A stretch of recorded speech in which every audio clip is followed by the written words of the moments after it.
Praise the lord.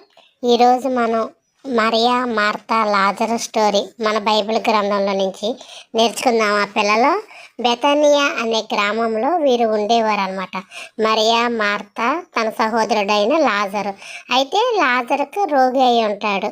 రోగి అయి ఉన్నప్పుడు యేసయ్యకు కబురు పంపిస్తారు. కబురు పంపించినప్పుడు అతడు ఇంకా 2 రోజులు అక్కడే ఉండి అప్పుడు యేసయ్య అంటారు, ఈ వ్యాధి మరణం కొరకు వచ్చినది కాదు, ప్రభు మహిమపరచబడడానికి వచ్చినది అని తన శిష్యులతో అక్కడ ఉన్న వారందరితో ఆ యొక్క మాటలు తెలియజేసినప్పుడు మరలా యేసయ్య అక్కడే ఉండి 4 దినములు అయిన తర్వాత యేసయ్య అక్కడి నుంచి రండి లాజరును నిద్ర లేపుదామని బయలుదేరతారనమాట. యేసయ్య వస్తున్నాడు అన్న వార్త మార్తాకి తెలిసి పరుగున వెళ్ళి ఆయన దగ్గరికి వెళ్ళి, యేసయ్య నువ్వు ఇక్కడ ఉంటే నా తమ్ముడు చనిపోయేవాడు కాదు అని ఆయన్ని అడిగిద్ది అనమాట.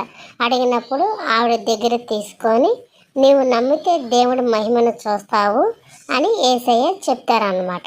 చెప్పి అంటారు, ఆయన మరలా బ్రతుకును అని చెప్పినప్పుడు దేవుడు అంటాడు, నేనే పునరుద్ధానమును జీవమునై ఉన్నాను, అతను మరలా బ్రతుకుతాడు అన్నప్పుడు మార్తా అంటది, అవును ప్రభువా, అతను పునరుద్ధానమున లెగుస్తాడు అని నాకు తెలుసు అని మార్తా అంటది అనమాట. అన్నప్పుడు నువ్వు నమ్మిన ఎడల దేవుడి మహిమను చూస్తావు మార్తా అని దేవుడు చెప్తూ ఉంటారనమాట. ఆయన సమాధి ఎక్కడ ఉందని అడిగి అక్కడ సమాధి దగ్గరికి బయలుదేరి అందరూ వెళ్తారు.